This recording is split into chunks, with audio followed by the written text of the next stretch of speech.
Hello à toi et bienvenue dans cette nouvelle vidéo dans laquelle on va parler d'un sujet qui m'a pas mal touché à mes débuts et qui, je vois, touche encore pas mal de personnes que j'accompagne. C'est ce truc de créer des offres mais de ne jamais en parler. Donc dans cette vidéo, ça va pas être du contenu stratégique sur comment faire un lancement.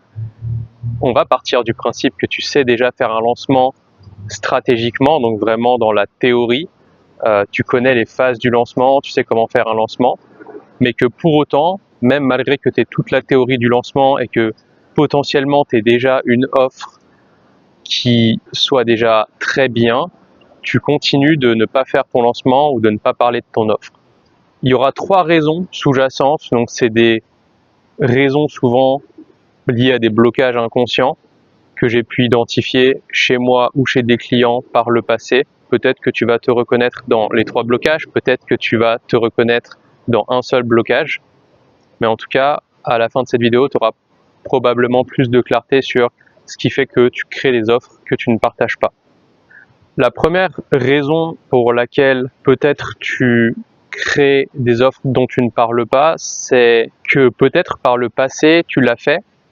tu as accompagné quelqu'un et tu as eu un retour négatif de cette personne. Peut-être que cette personne t'a fait un retour en mode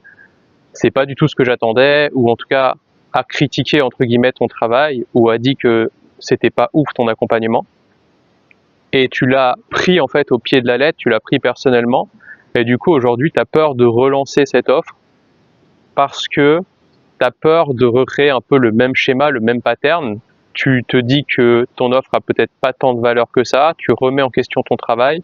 tu doutes de la valeur que tu apportes, tu t'empêches de relancer cette offre par peur de revivre un peu ce que tu as vécu avec ce client-là. Donc là, la solution en gros, ça va être prendre conscience de la valeur de ton travail, de ne pas rattacher la valeur de ton travail à ce que l'extérieur pourrait en dire, parce qu'il y aura toujours, quoi qu'il arrive, des gens pas contents, il y aura toujours des gens qui critiqueront entre guillemets ton travail. Donc le but, c'est pas forcément de te dire ok, je me remets jamais en question, je prends jamais le feedback des gens,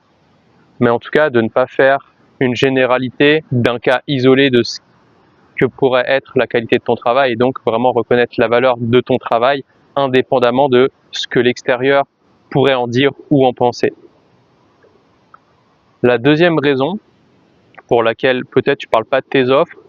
c'est que, même contexte, tu as accompagné quelqu'un par le passé, sauf que là, cette personne t'a pas fait un retour négatif, mais toi, tu as perçu que tu n'avais pas apporté assez de valeur à cette personne, ou du moins qu'elle n'a pas forcément atteint les objectifs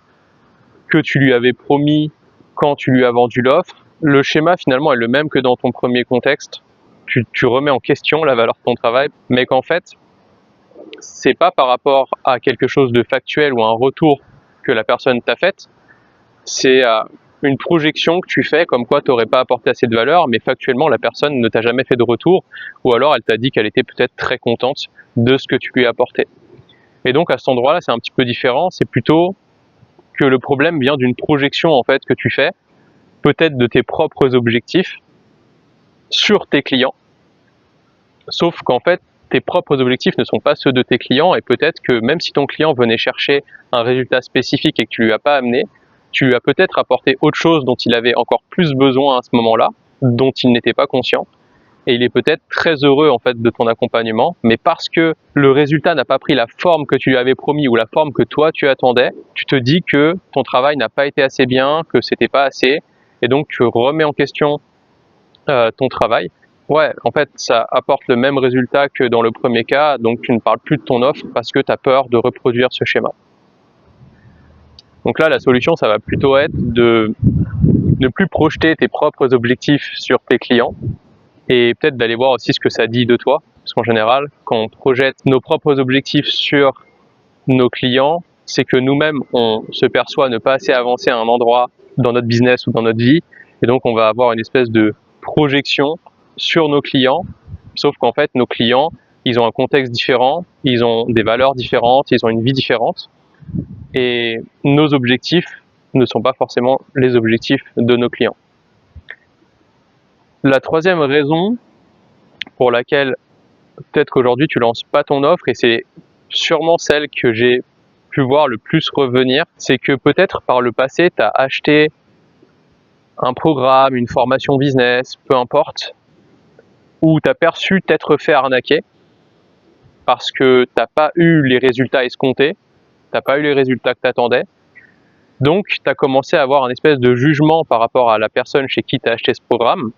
en mode « il m'a arnaqué ». Et aujourd'hui, du coup, vu que tu juges cette personne, ton inconscient fait en sorte de tout faire pour que tu ne deviennes pas cette personne. C'est-à-dire que si aujourd'hui tu perçois ces gens t'avoir arnaqué parce que leur programme était nul, par exemple, toi-même tu vas te dire « je ne veux jamais faire vivre ça à mes clients », donc tu vas tout faire pour créer la meilleure offre possible pour que tes clients ne vivent jamais ça. Sauf que cette offre, tu te mets tellement de pression à la créer que du coup tu la lances jamais parce qu'elle est jamais assez parfaite. En fait, c'est pas qu'elle est jamais assez parfaite, c'est juste que tu as tellement peur de devenir ce que tu juges le plus, un arnaqueur, que du coup ton inconscient te protège pour ne pas devenir ça et fait en sorte que tu ne lances jamais ton offre. Et donc tu es en un espèce de perfectionnisme compulsif où tu vas toujours être en train d'améliorer des choses sur ton offre, de retirer des choses, d'ajouter des choses, de restructurer, de réorganiser, et tu auras toujours le sentiment qu'il manque quelque chose en fait. Et en fait, ce sentiment de manque, c'est pas qu'il manque quelque chose dans ton offre, c'est pas que ça manque d'informations, c'est pas que ça manque de structure. Ton offre, elle est potentiellement très bien,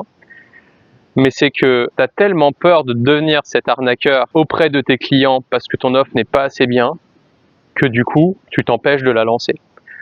Donc là, la solution à cet endroit-là, ça va être peut-être d'aller faire la paix avec ce moment où tu as perçu t'être fait arnaquer, de voir peut-être en quoi ça t'a servi, mais en tout cas, voilà pour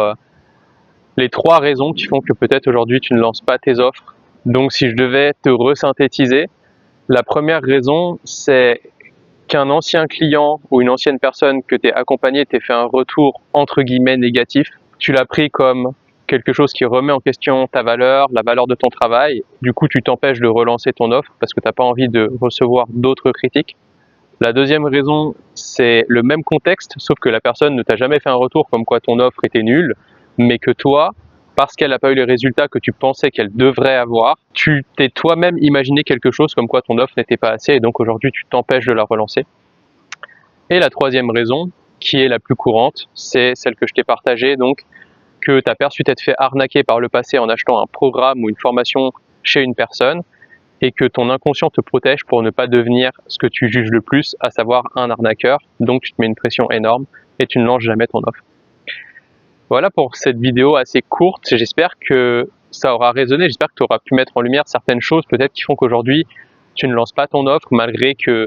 soit déjà très structurée, très organisée. Et n'hésite pas à me mettre en commentaire ce qui a le plus résonné, n'hésite pas à me dire ce qui t'a peut-être touché dans cette vidéo. Ça me fera toujours plaisir de te répondre et d'interagir avec toi en commentaire. Comme d'habitude, je te mets tous les liens en description pour travailler avec moi et je te dis à bientôt pour une nouvelle vidéo.